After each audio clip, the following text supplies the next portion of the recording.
Jadi yang boleh menyatakan pelanggaran HAM berat itu terjadi atau tidak terjadi tentu bukan Menkumham.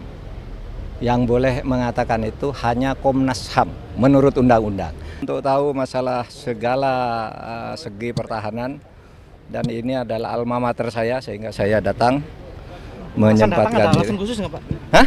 Ada alasan khusus datang? Lah saya alumni sini kan? Belum di sini ya? Sebelumnya sudah pernah berkomunikasi dengan Menhan baru? Oh sudah sering, yang khusus sekarang enggak, tapi sudah sering udah kenal lama dengan Pak Safri. Kemarin pasangan Sebelah apa ya Pak? atau- Pasangan Mahfud sama Ganjar nggak datang kemarin Pak?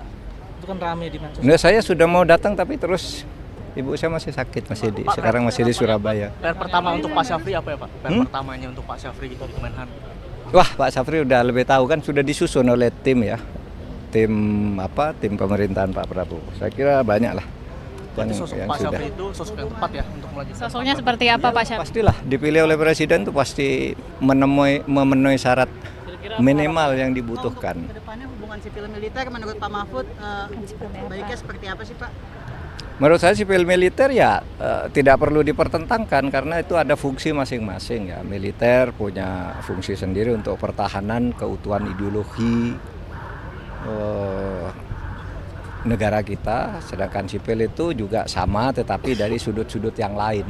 Pak Mahfud, kekhawatiran soal dui fungsi di masyarakat itu perlu dikhawatirkan nggak Pak Kekhawatiran dui fungsi di masyarakat. saat ini dan ke depan? Kalau saya sih tidak pernah berpikir itu ya, sebelum belum melihat gambaran daruratnya itu. Tapi kan sudah ada Pak, bahwa ajudan prajurit TNI aktif yang sekarang dijadikan melempati jabatan sipil sebagai sekretaris kabinet. Oh sejak dulu banyak, kan ada beberapa di undang-undang tuh kan memang dibolehkan ya. Tapi untuk Seskap tidak ada Pak untuk di undang-undang. Oh ya mungkin baru pertama ya, nggak tahu nanti kan ada. Itu biarkan bekerja dulu menurut saya pemerintah ini, dan Pak, soal saya yang kira tadi- Pak Prabowo mampu menghandle ini dengan baik. Postingan Instagram Itu gimana Pak? Apa itu? Surat menteri Pak. Saya tidak tahu apakah itu betul. Tapi kalau betul, makanya saya bilang kalau benar itu salah, melanggar etika birokrasi juga. Ya mudah-mudahan nanti segera diklarifikasi. Kan tidak boleh ya urusan pribadi, urusan tahlilan, urusan syukuran gitu lalu menggunakan kop dan stempel menteri. Karena itu berarti lalu menjadi tugas kementerian.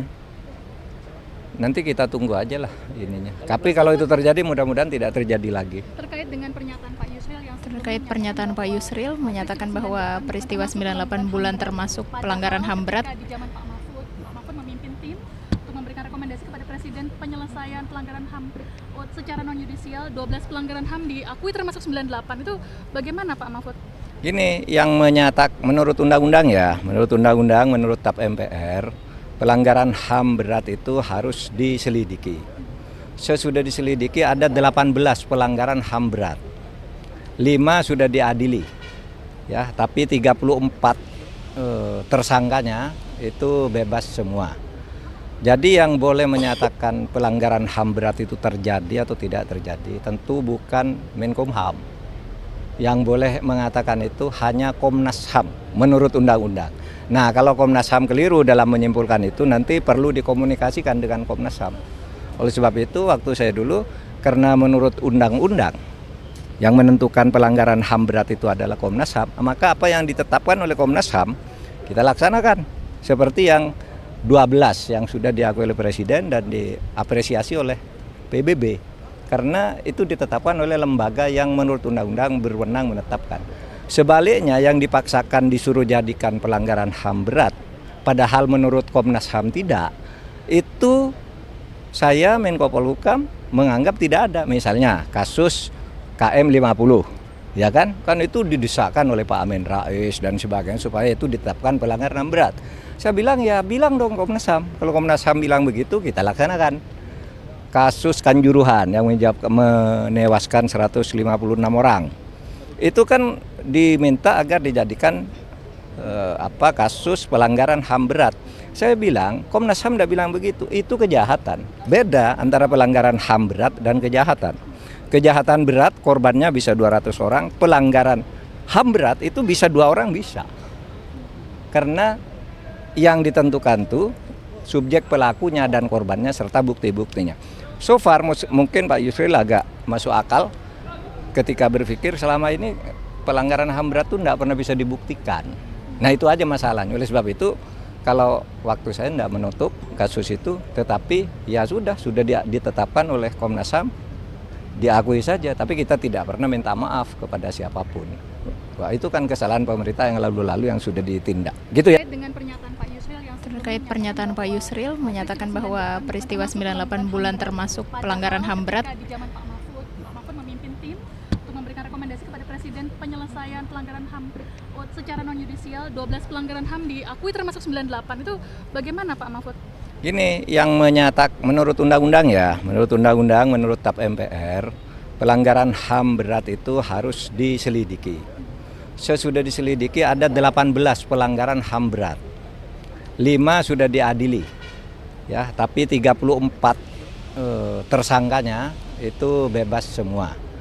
Jadi yang boleh menyatakan pelanggaran HAM berat itu terjadi atau tidak terjadi tentu bukan Menkumham.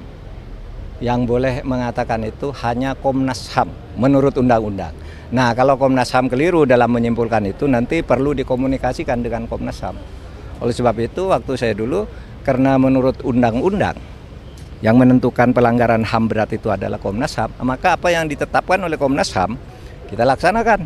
Seperti yang 12 yang sudah diakui oleh Presiden dan diapresiasi oleh PBB. Karena itu ditetapkan oleh lembaga yang menurut undang-undang berwenang menetapkan. Sebaliknya yang dipaksakan disuruh jadikan pelanggaran HAM berat, padahal menurut Komnas HAM tidak, itu saya Menko Polhukam menganggap tidak ada. Misalnya kasus KM 50, ya kan itu didesakkan oleh Pak Amin Rais dan sebagainya supaya itu ditetapkan pelanggaran HAM berat. Saya bilang ya bilang dong Komnas HAM. Kalau Komnas HAM bilang begitu kita laksanakan. Kasus Kanjuruhan yang menewaskan 156 orang. Itu kan diminta agar dijadikan kasus pelanggaran HAM berat. Saya bilang, Komnas HAM tidak bilang begitu, itu kejahatan. Beda antara pelanggaran HAM berat dan kejahatan. Kejahatan berat korbannya bisa 200 orang, pelanggaran HAM berat itu bisa 2 orang bisa. Karena yang ditentukan tuh subjek pelakunya dan korbannya serta bukti-buktinya. So far mungkin Pak Yusril agak masuk akal ketika berpikir selama ini pelanggaran HAM berat itu tidak pernah bisa dibuktikan. Nah itu aja masalahnya. Oleh sebab itu kalau waktu saya tidak menutup kasus itu, tetapi ya sudah ditetapkan oleh Komnas HAM, diakui saja. Tapi kita tidak pernah minta maaf kepada siapapun. Wah, itu kan kesalahan pemerintah yang lalu-lalu yang sudah ditindak. Gitu ya.